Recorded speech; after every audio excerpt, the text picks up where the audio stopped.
The MAST methodology consists of several steps that are performed during a MAST workshop. These steps can be divided into two activities.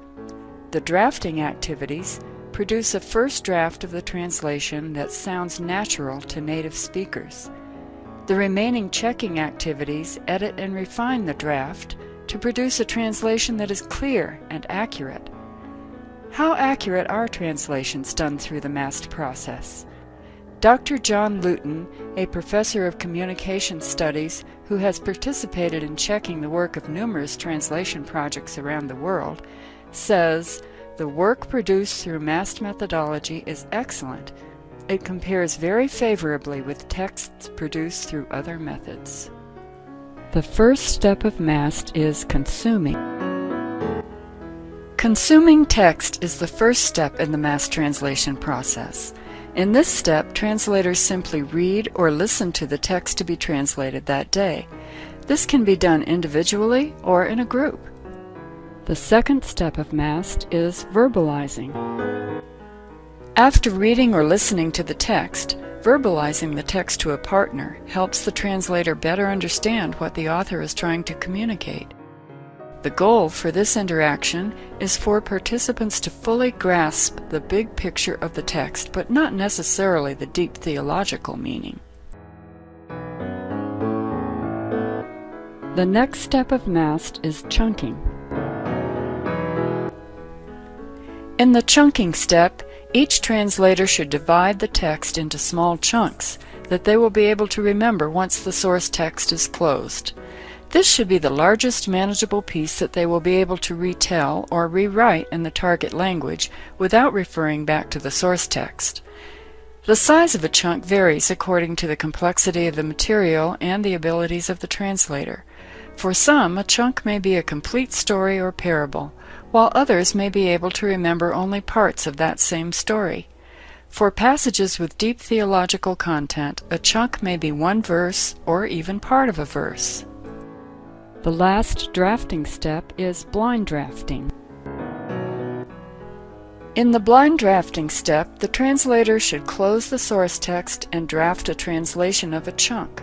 This should be done as quickly as possible without concern for errors. Why do you think we require them to close the source text? Because when you translate by using the source text directly, you tend to do a word-for-word translation. In contrast, blind drafting helps the translation to be more natural sounding than a word-for-word translation would be. Clarity and accuracy are ensured by the later checking steps. The first checking step is self-editing or self-checking. Self-editing. After the blind draft is complete, the translator should compare it with the source text and make any corrections or improvements that are needed, such as adding details that were missed during the first draft. The translator can also check for and correct any grammatical errors. This step enables the translator to spend time in writing that was not allowed in the blind draft step. The next checking step is called peer editing, or peer checking, or peer review. Peer editing. In the peer edit step, the translator exchanges the blind draft with another speaker of the target language. The reviewer should compare the translation with the source text, looking for both accuracy and grammatical errors. Peer review not only enhances accuracy, but also provides an opportunity for individuals with different skill sets to learn from each other. The next step of MAST is key term checking. Checking important terms and concepts focuses on the key terms and ideas of the passage. There should be a list of these, and this step checks the translation to ensure that all key terms are included, that they are translated consistently throughout, and that they are clearly understood. The final core step of MAST is verse-by-verse checking.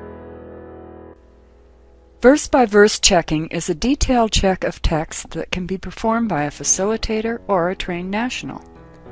Verse-by-verse checking by a MAST-trained individual helps to ensure the accuracy of the translation. Knowing that this detailed checking takes place gives translators confidence that the final output will be accurate. This helps to relieve performance anxiety. This step usually requires an interpreter who can orally translate the draft text back to the source text language, or to the language of the checker. For example, if the checker speaks only English and the source text is in language B, the interpreter needs to back translate the draft text from language C into English. The checker compares the back translated text with the source text or a reliable text in their own language, looking for accuracy of meaning. The checker may perform deeper word studies of key words to ensure that their meaning is accurately translated within the context of the scripture passage.